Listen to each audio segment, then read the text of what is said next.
So we're dehydrating chicken of the woods mushrooms, something I was told you cannot do, you cannot do, you cannot do.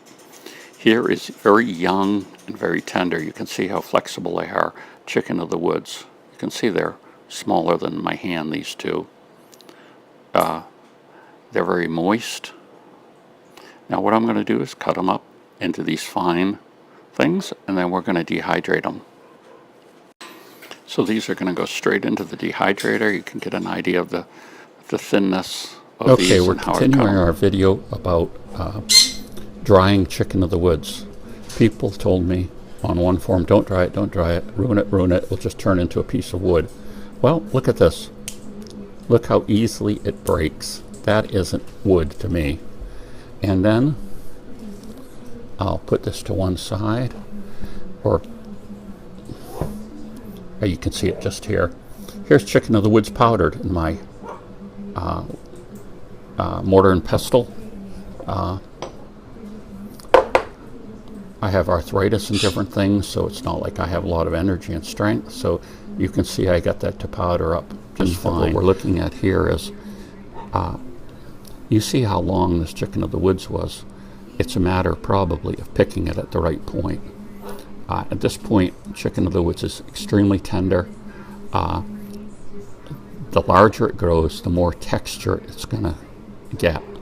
So it could be that these big clumps you see people harvest, you know, they wait until it's a huge clump that weighs a lot.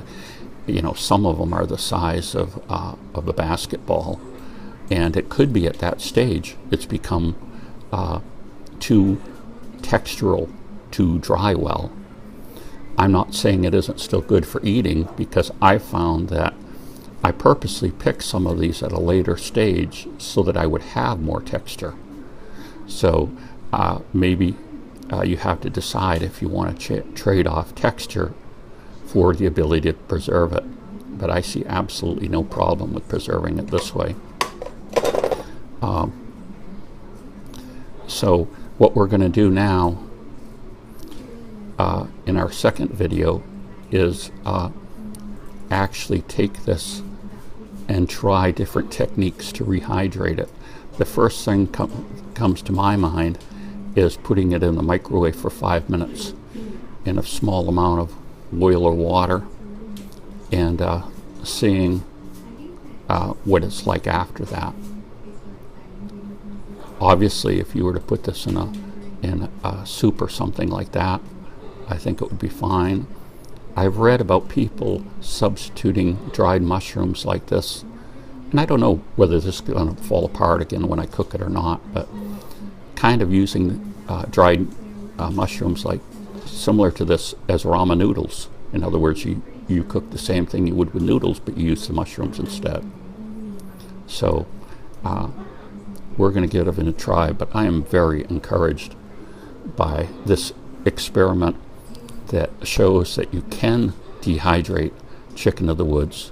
A dehydrator set to 95 degrees. You can get it to the point where it snaps like a cracker. That's the point where you want it to be dried to. And you can also, if you want to, turn it into a powder as well. Chicken of the woods.